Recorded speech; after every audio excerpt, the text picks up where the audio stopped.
Terminou o encontro de representantes, os presidentes do continente sul-americano, feito em Brasília e patrocinado pelo governo brasileiro. Para fazer um balanço, para a gente está aqui o professor Oliver Stucker, que é professor de Relações Internacionais da Fundação Getúlio Vargas. Professor, muito obrigado por atender a Nova Brasil. Muito bom dia, obrigado pelo convite. Professor, quais são os resultados mais importantes para a integração, então, do continente dessa reunião ocorrida em Brasília? Olha, primeiramente é fundamental que haja diálogo, algo que não tinha nos últimos anos. Há um monte de problemas na região, desafios na região que os países não conseguem resolver de maneira sem cooperação, de maneira sozinha, ou seja, o crime transnacional, segurança de fronteiras, o desmatamento, por exemplo, o tema dos refugiados que vêm da Venezuela, tudo isso requer diálogo e coordenação. Então, nesse sentido, foi algo muito positivo que a gente tem os presidentes da região dialogando novamente.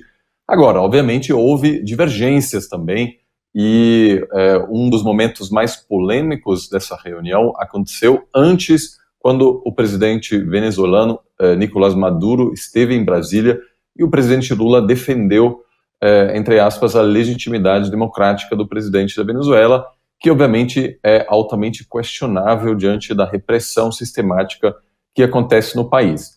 Mas também é importante olhar para os pontos positivos, de fato, ter todo mundo à mesa para discutir o futuro da região é algo fundamental, mesmo se há divergências ideológicas. Professor Stucker, foi também mandado alguns recadinhos para os Estados Unidos?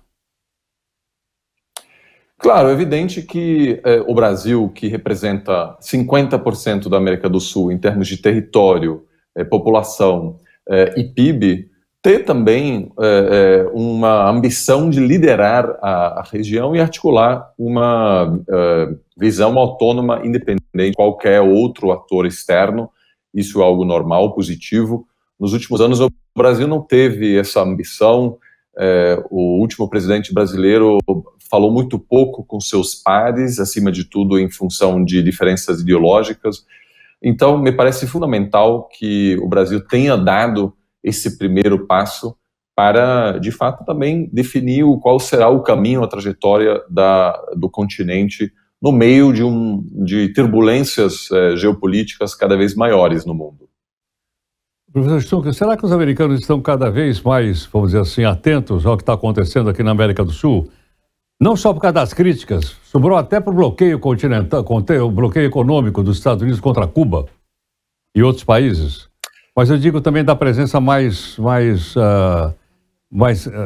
forte da China e da Rússia nessa. Venezuela está muito ligada à Rússia e a China praticamente está investindo em todos os países. Não, sem dúvida.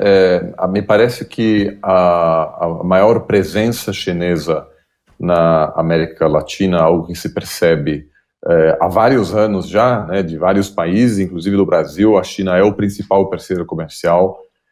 Isso tem gerado bastante interesse por parte dos Estados Unidos. Há muito pouco que os Estados Unidos pode fazer a respeito, porque há muita complementaridade econômica entre os países da América do Sul com a China, que compra muita matéria-prima, e nos Estados Unidos há uma certa competição com o agronegócio brasileiro, por exemplo. Tanto os Estados Unidos quanto o Brasil querem vender soja para os chineses.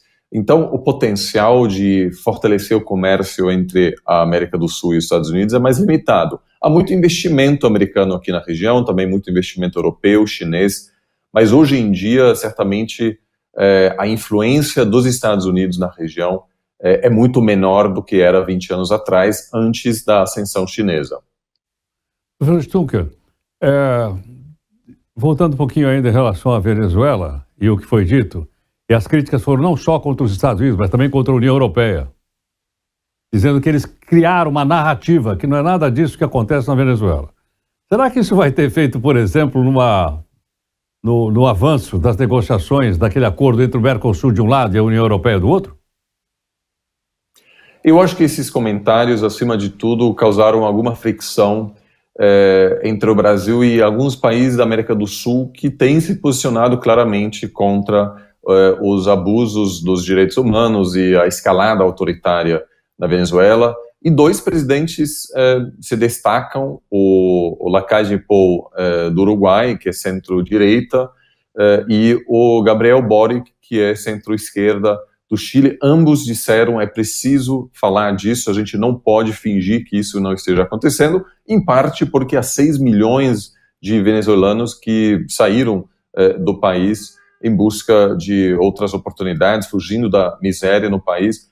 E é evidente que as sanções econômicas americanas têm afetado negativamente a trajetória econômica venezuelana, mas, e eu posso dizer isso, eu tenho viajado com frequência à Venezuela antes de 2016, a situação já estava completamente insustentável.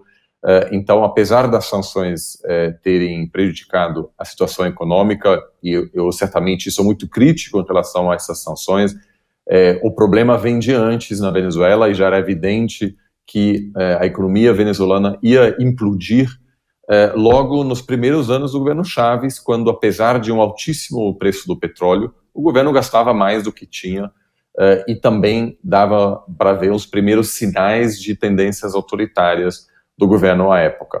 Agora, eu não acho que essa divergência entre o Brasil e a União Europeia possa afetar as negociações. Isso é um assunto muito importante para os europeus, muita esperança de que possa se ratificar esse acordo.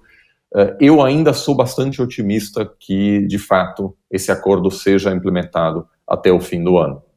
Perfeito. Professor, muito obrigado por atender aqui a Nova Brasil. Muitíssimo obrigado pelo convite. Um ótimo dia. Muito obrigado. Professor Oliver Stunkel, é professor de Relações Internacionais da Fundação Getúlio Vargas, fazendo então para a gente aí um balanço a respeito do importante encontro internacional que terminou ontem em Brasília com 12 presidentes do continente sul-americano.